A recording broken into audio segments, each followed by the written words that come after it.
Mesdames, Messieurs, bonsoir. Bienvenue dans ce principal rendez-vous de l'information. Voici les titres de l'actualité. Accès à l'éducation, des infrastructures renforcées pour réduire les disparités régionales. Les détails dans un instant. Et le Royaume-Uni et l'Égypte abordent la crise de Gaza et les enjeux de stabilité régionale.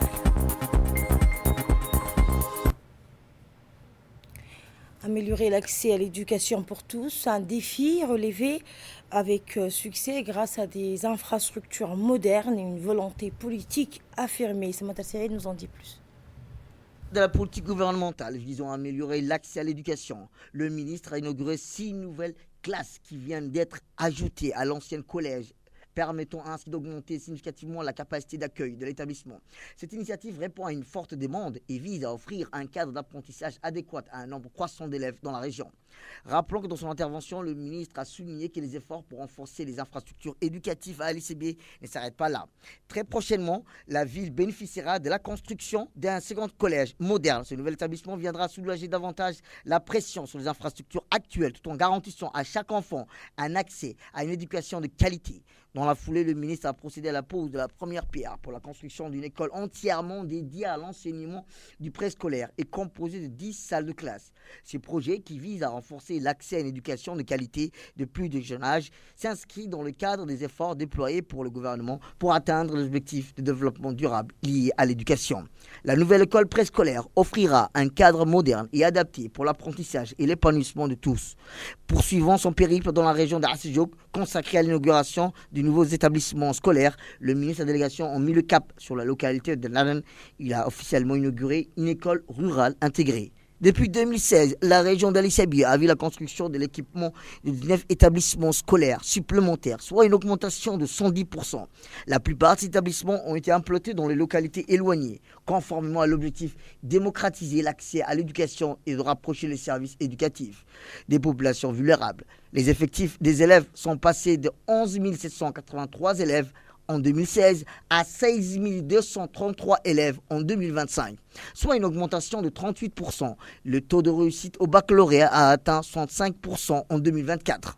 Les effectifs des enseignants sont à quand eux passés de 406 enseignants en 2016 à 746 en 2025, soit une augmentation de 84%. Enfin, le ministre et la délégation qui l'accompagnent ont clôturé le long périple dans la région d'Ali-Sébié par Goubeto, où le ministre Moustapha Mohamed Mahamoud a inauguré un nouveau lycée, un projet attendu depuis longtemps par les habitants de la région. Lors de l'inauguration du nouveau lycée dans le village de Goubeto, les représentants de la population ont tenu à remercier chaleureusement le ministre de l'Éducation pour les efforts constants déployés pour compléter les structures éducatives de la localité. À chaque étape de cette tournée, le ministre a appelé l'engagement du gouvernement à garantir une éducation inclusive, équitable pour tous les enfants. Il a souligné que ces nouvelles infrastructures s'inscrivent dans le cadre du plan national visant à réduire les disparités régionales et à améliorer l'accès à l'éducation. Au marge des inaugurations, le ministre de l'Éducation nationale et de la formation professionnelle s'est entretenu avec les locales, les autorités coutumières de la région.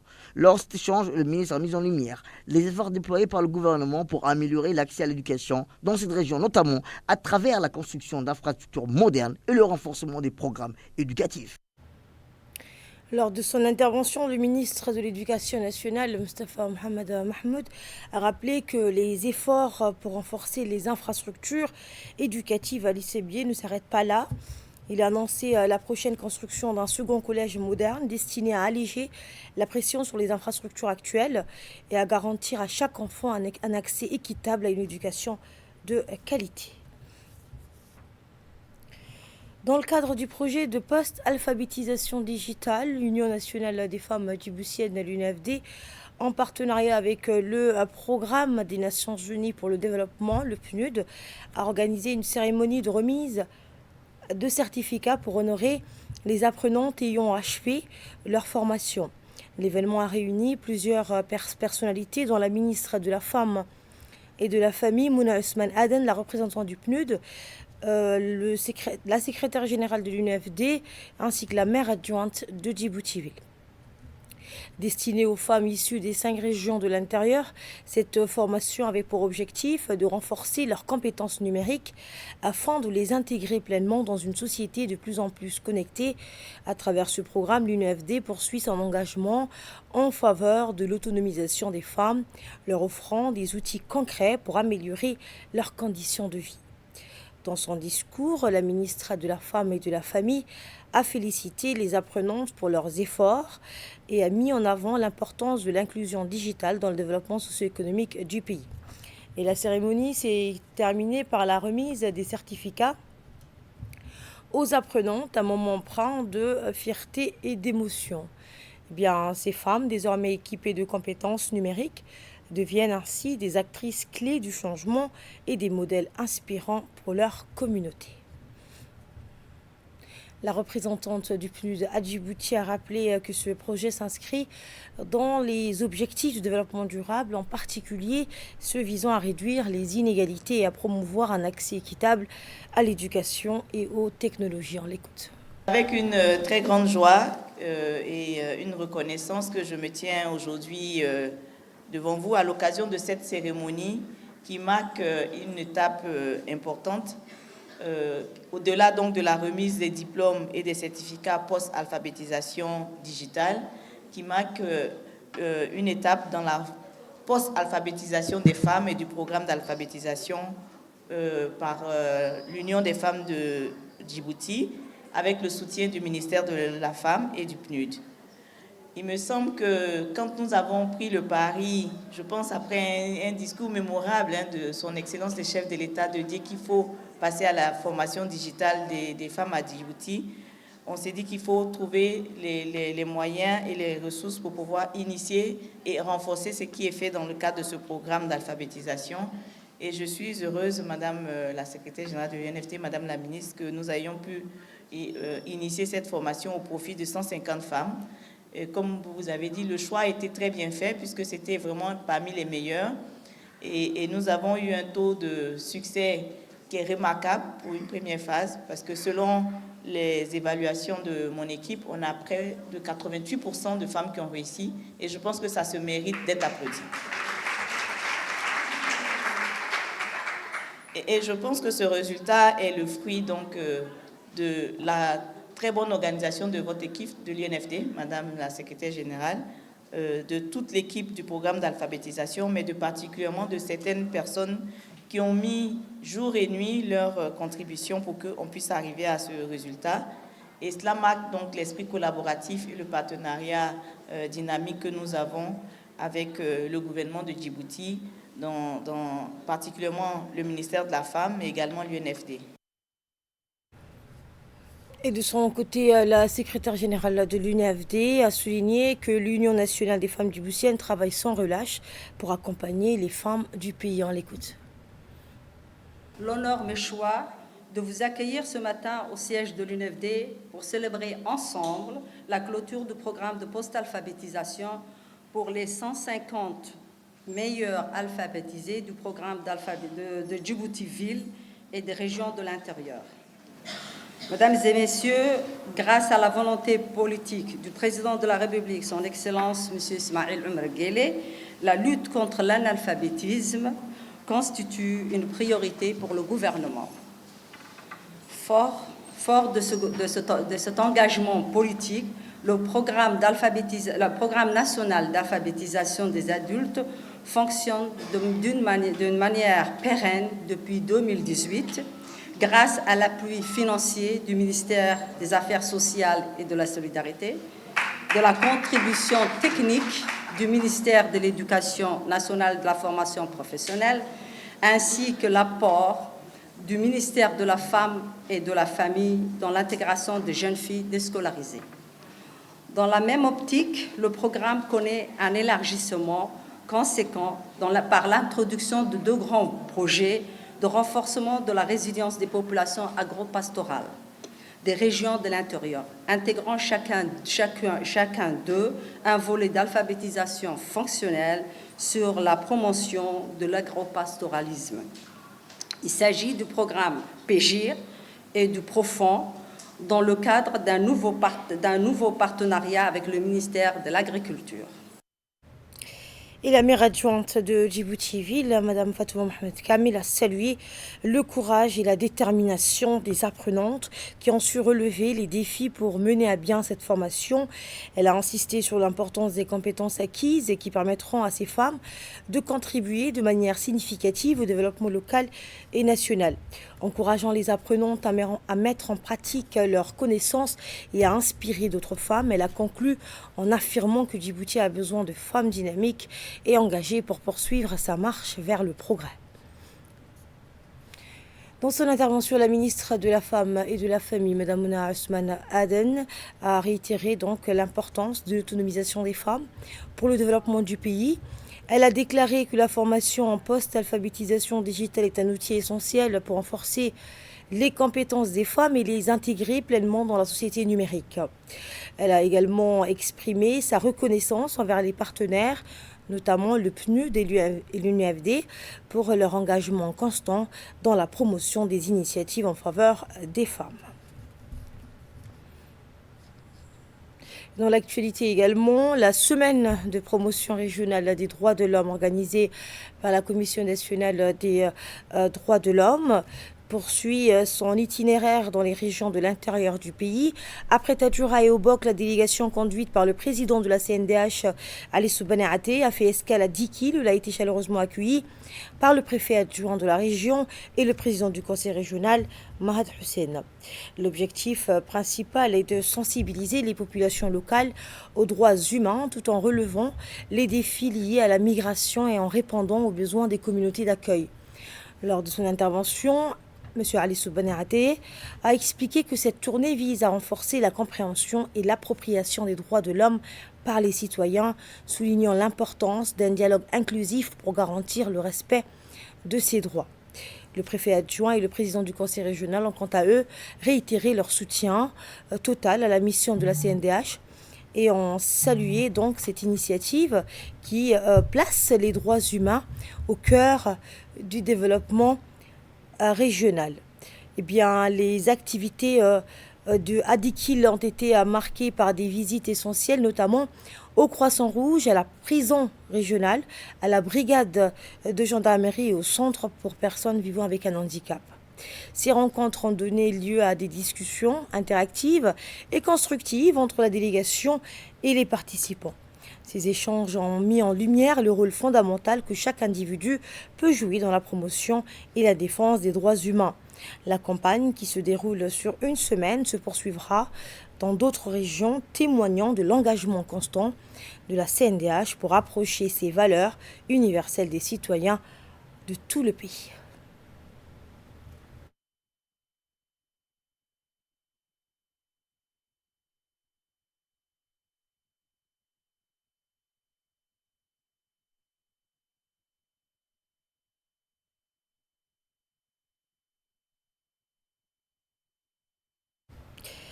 Une délégation dirigée par l'ambassadeur de la République de Djibouti en Inde, Issa Abdoulaye Hassoé, a effectué mercredi une visite au site de la cimenterie d'Ali Sabié. Cette mission avait pour objectif d'étudier les possibilités de relance de la cimenterie et d'optimisation de ses capacités grâce à des investissements.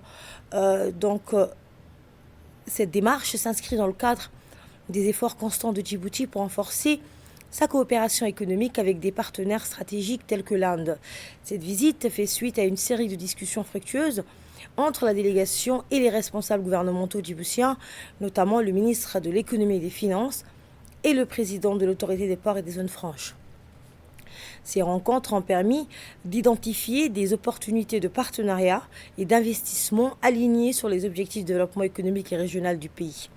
La délégation a également exploré plusieurs sites stratégiques, renforçant la vision de Djibouti pour un développement harmonieux et durable. Cette initiative reflète l'engagement du pays à attirer des investissements étrangers et à offrir un cadre favorable à la croissance économique tout en consolidant ses relations avec l'Inde, un acteur clé donc de la région. Et cette formation d'aisance aquatique pour les élèves officiers de l'AMIA, Sous l'égide du secrétariat d'État chargé des sports, la Fédération djiboutienne de natation a lancé hier une formation d'aisance aquatique d'1 mois destinée à une trentaine d'élèves officiers de l'Académie militaire d'Arta. Ce programme vise à doter ces futurs leaders militaires des compétences indispensables en natation et en plongée, des aptitudes essentielles pour leur mission future. Eh bien, la cérémonie d'ouverture s'est tenue à la piscine nationale en présence de maîtres nageurs expérimentés de la fédération, spécialisés dans les techniques de natation et de plongée.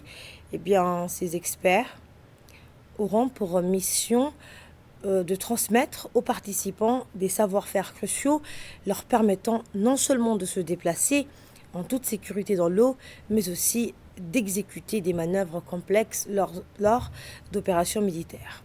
Ces gestes, donc chaque geste appris est une opportunité de progresser. L'observation et la pratique seront essentielles pour maîtriser les compétences enseignées. C'est ce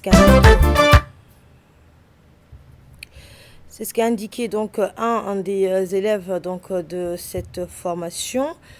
Et pour sa part, le président de la Fédération djiboutienne de natation a insisté sur l'importance de cette formation. Écoutons donc le président de la Fédération djiboutienne de natation qui a exprimé sa gratitude au colonel Ibrahim Youssouf, commandant de l'AMIA, pour la confiance accordée à la Fédération. Formation partenariat avec l'AMIA, ce sont les futurs officiers de l'armée nationale que nous sommes en train de former à toute préparation physique aquatique. Non seulement la natation, mais avec en tenue de combat, comme plongée sous-marine pour récupérer des objets, ainsi de suite, et la nage utilitaire que les militaires appellent la nage utilitaire. Cette formation va durer pendant 1 mois pour une trentaine d'élèves officiers de l'AMIA qui ont la volonté vraiment. Il y avait des jeunes qui n'ont jamais mis les pieds à la mer, mais qui ont une volonté vraiment incroyable. Donc, nos techniciens sont en train de les former durant 1 mois fermé. Nous avons les compétences pour ce genre de formation ainsi que les ressources humaines et matérielles et une piscine vraiment agréable à utiliser. Nous remercions en premier lieu le colonel de l'AMIA, le colonel Ibrahim Youssouf Dabar, qui nous a fait honorer de cette confiance pour prendre en charge cette promotion de sa formation militaire officier. Et en second lieu, le secrétariat d'État des sports, ainsi que tous ses collaborateurs et la direction de la piscine. Nous sommes là sur le terrain, nous réjouis pour former ainsi que tous les Djiboutiens à partir de nos moyens pour que vive la Fédération djiboutienne de natation, vive la collaboration entre l'armée et la Fédération de natation, vive le secrétariat d'État des sports et que les sports vivent. Hier, tôt dans la matinée, les Djiboutiens et Djiboutiennes attachés à leur patrimoine culturel immatériel se sont mobilisés pour participer à la cérémonie de clôture des festivités en l'honneur de Har Issa. Le Har de la communauté Somali Issa a été inscrit en 2024 sur la liste représentative du patrimoine culturel immatériel de l'UNESCO. Pour immortaliser cet événement, la radio-télévision de Djibouti a mobilisé une équipe de journalistes et de techniciens pour assurer une couverture médiatique complète. Le convoi a pris son départ à Djibouti-Ville, une trentaine de véhicules transportant plus de 300 personnes, parmi lesquelles des artistes, des élus locaux et des citoyens de divers horizons ont pris la route en direction de Diridawa. Ce voyage, marqué par une unité et une solidarité exemplaires, reflétait la volonté commune des participants de rendre hommage à la communauté Somali Issa. En chemin, la musique et les danses traditionnelles, notamment le Wilwilé, ont été interprétées avec soin par des jeunes des localités traversées. De Danwalla et Sha'a, la joie était palpable, rythmée par des chants, des cris de célébration et les klaxons des voitures. Ce périple s'est déroulé sans encombre, animé par les valeurs morales pour lesquelles le Har Issa est reconnu, la solidarité mutuelle et la cohésion sociale. Le convoi a finalement atteint sa destination, donc à Lasdere, en périphérie du Diridawa. À leur arrivée, ils ont été accueillis chaleureusement par les autorités locales, notamment le maire adjoint Harbi Bouh, son équipe, ainsi que Mme Ayane Ali Mousseh, députée fédérale de la République fédérale et démocratique d'Éthiopie. Et par la suite, le consulat général de Djibouti à Diridawa, représenté par Moussa Hadj Jama, s'est assuré du bon accueil et de l'installation des nombreux participants djiboutiens dans des conditions optimales. Cette mobilisation précède le point culminant des célébrations qui se tiendra au stade de Diridawa les 25 et 26 janvier pour une clôture.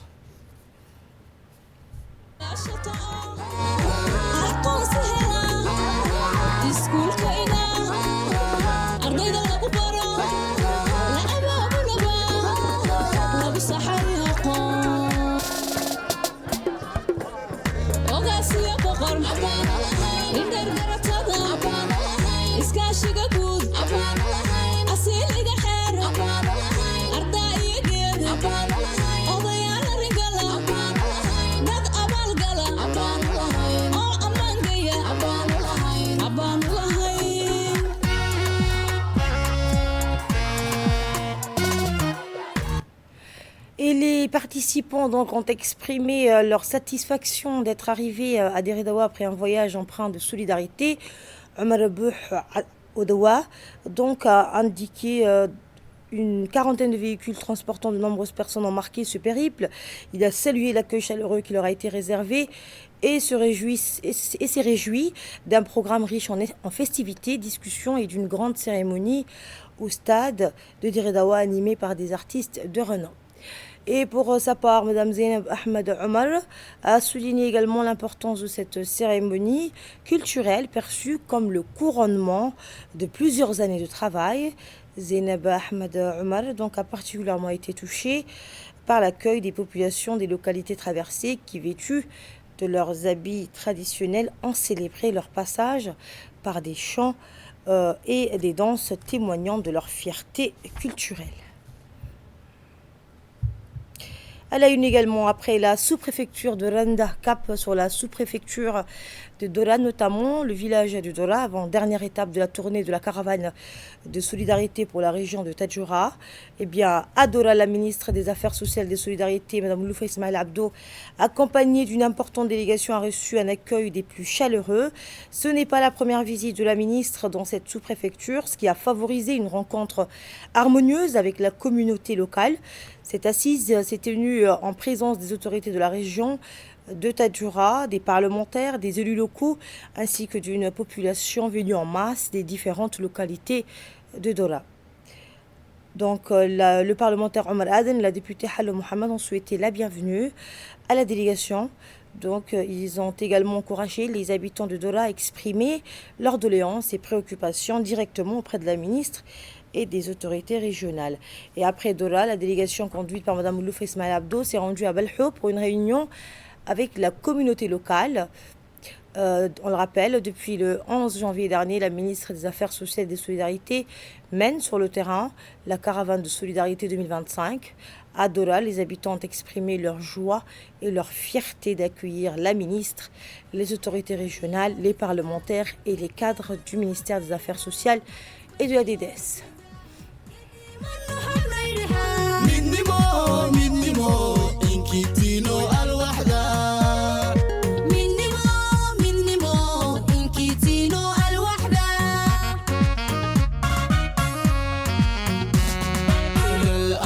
وزارتنا انتم للشعب حاضر في شؤون الاجتماعي دائما الشعب عند المخاطر بالخير والعطاء تقدم الشعب فيك فاخر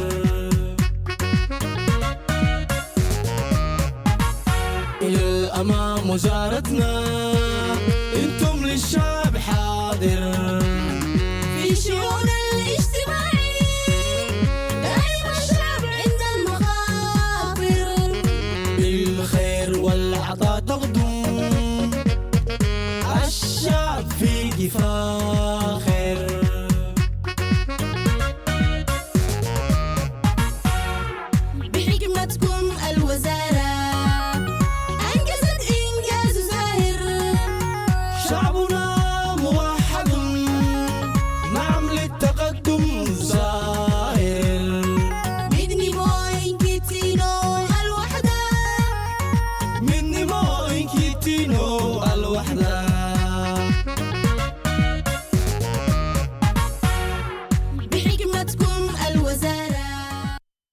Les députés de la région de Tadjoura ont souhaité la bienvenue à la ministre et à sa délégation. Les élus du peuple ont exhorté leurs compatriotes à interpeller la ministre sur leurs besoins et leurs manques. Et tour à tour, hommes et femmes ont soumis leurs besoins et préoccupations. Certains ont évoqué les difficultés rencontrées dans leurs localités respectives. De manière unanime, les habitants ont salué la politique sociale menée par le gouvernement sous la direction du chef de l'État Ismaël Omar Guelleh, initiateur de la création du ministère des Solidarités. Ce ministère a pour objectif de soutenir les programmes de lutte contre la pauvreté et la précarité en venant en aide aux plus vulnérables sur l'ensemble du territoire national. Et voici la réponse de la ministre des Affaires sociales et des Solidarités, Mme Ouloufa Ismaël Abdou. Ici, il y a 2 ans, vous m'avez dit on ne veut pas de nourriture, on veut le transfert monétaire. 6 mois après, nous nous sommes exécutés et Dora bénéficie du transfert monétaire, mais en plus du transfert en nature. Balho, Margoïta, Bouya, Madgoul, toutes ces régions bénéficient et des transferts monétaires et des transferts en nature. Et j'aimerais soulever quelque chose, que c'était une exception, parce que toutes les sous-préfectures qui avaient bénéficié d'un transfert monétaire, on a changé en transfert en nature, sauf Dora. La sous-préfecture de Dora, elle fait partie des 4 sous-préfectures de la région de Tadjoura. Rien que Dora, elle bénéficie de 1000 transferts monétaires et transferts en nature. Je pense qu'il faudrait aujourd'hui profiter des caisses que nous avons mis en place. On a mis la dernière fois en place une caisse de solidarité. Cette caisse de solidarité, la dame l'avait rappelé, elle sert à aider dans les urgences les populations les plus vulnérables pour les cas d'urgence. Nous allons placer 3 caisses qu'on appelle les caisses CREC, c'est les caisses d'épargne et de crédit, où nous souhaitons que maintenant que la sous-préfecture de Dora, surtout Dora Village, et il y a une route, donc du coup il peut y avoir un commerce de proximité et c'est ce que nous souhaitons encourager. Le total de ces 3 caisses est environ 5 300 000. Le chef de village de Bouya, Moussa Ali, a parlé justement d'un local pour les femmes et a parlé pour les femmes. J'aimerais également lui annoncer que, Inch'Allah, le local communautaire sera réalisé, bi'iznillah, cette année pour Bouya. J'aimerais également annoncer que Dora, qui nous accueille aujourd'hui, bénéficiera également d'un local communautaire, mais un grand local communautaire. Le local communautaire, il sera également bien équipé, bi'iznillah. Pour la carte passe, maintenant qu'il y a un grand hôpital, un grand CHU à Tadjoura-Ville, Inch'Allah, et que vous avez une belle route, nous allons donc ramener une équipe du MAS et de la CNSS. Nous allons enrôler, bi'iznillah, et comme ça vous pourrez vous soigner à proximité, le nouveau hôpital Dr Burhan de Tadjoura. J'aimerais également annoncer que les localités qui ont été citées par les chefs de village assez éloignés, Bouya, Adaba, Madgoul, Maragoïta et la dame de Ot'oy, bénéficieront d'une caisse de solidarité, chacune de 500 000 francs djibouti, le temps que nous puissions venir vous voir et améliorer vos conditions de vie, bi'iznillah. J'aimerais également répondre à la mouga de la première dame, Hadja Khadra Mahmoud Haïd. Donc il y a une mouga ici. La seule doléance qu'elle a demandé, on ne peut qu'accepter, bi'iznillah. Elle a demandé l'adduction d'eau entre l'école et le forage. Et Inch'Allah, à Ot'oy. Donc là, il y a l'ADDS. Inch'Allah, ils vont étudier la chose et on va le faire le plus rapidement possible, bi'iznillah. Une dame également qui a parlé, qui représente la localité de Doubté. Elles aussi vont bénéficier d'une caisse communautaire de 500 000, la même chose. Et à l'issue de cette rencontre, un sage de la communauté de Dora a procédé à une séance de prière et d'invocation pour bénir l'initiative et appeler à la miséricorde divine. ربنا تقبل منا انك انت السميع العليم وتب علينا مولانا انك انت التواب الرحيم واهدنا ووفقنا الحق الى طريق مستقيم ببركه القران العظيم واعف عنا يا كريم واعف عنا يا رحيم واغفر لنا ذنوبنا بفضلك وجودك وكرمك يا اكرم الاكرمين اللهم زينا بزينه القران واكرمنا بكرامه القران وشرفنا بشرافه القران والبسنا بخلعه القران وادخلنا الجنه بشفاعه القران وعافنا من كل بلاء الدنيا وعذاب الآخرة بحرمة القرآن وارحم جميع أمة محمد يا رحيم يا رحمن وإلى واحد جميع الأنبياء والمرسلين صلوات الله وسلامه عليهم أجمعين وإلى أرواح آبائنا وأمهاتنا وإخواننا وأخواتنا وأولادنا وأقربائنا وأحبائنا وأصدقائنا وأستاذنا ومشايخنا ولمن له حق علينا ولجميع المؤمنين والمؤمنات والمسلمين والمسلمات الأحياء منهم والأموات يا قاضي الحاجات ويا مجيب الدعوات استجب دعانا برحمتك يا أرحم الراحمين آمين آمين حمدك اللهم صل. Dans le cadre du projet d'urgence de protection sociale et de réponse aux crises alimentaires, la ministre Ouloufa Ismail Abdou a également inauguré la plaque de réhabilitation du réservoir existant et du réseau d'adduction d'eau de Dora. La cérémonie s'est déroulée toujours en présence des autorités régionales, du deuxième vice-président de l'Assemblée nationale, des parlementaires et des cadres de l'ADDS.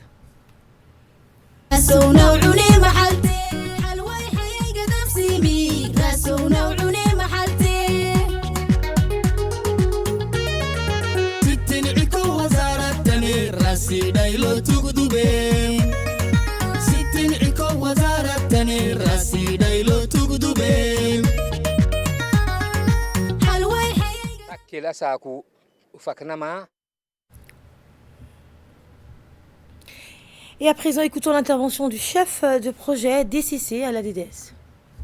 Aujourd'hui, à Dora, dans la localité de Daba, on est en train d'inaugurer un réservoir qui a été réhabilité. Et nous sommes aujourd'hui dans le cadre de la Semaine de solidarité, avec une délégation qui est conduite par la ministre des Affaires sociales et des Solidarités. Là, on est en train d'inaugurer un réservoir qu'on a réhabilité dans le cadre du développement qui est conduit par la communauté et l'adduction d'eau du forage de Dora jusqu'à la localité pour à peu près 2 km d'adduction d'eau. En fait, l'insécurité hydrique dans les zones rurales fait ravage. Et la vision de 2035 de la République de Djibouti, c'est de permettre à tout citoyen d'avoir droit, comme à l'école, la santé, mais aussi l'accès à l'eau. Chaque citoyen djiboutien doit avoir l'accès aux services sociaux de base dans la localité. C'était dans ce cadre-là pour traduire les actions, pour traduire cette stratégie, cette vision sur le terrain que nous sommes là aujourd'hui. Donc c'est une synergie qui est réussie parce que les fonds et effectivement les fonds fiduciaires sont injectés par le ministère des Affaires sociales.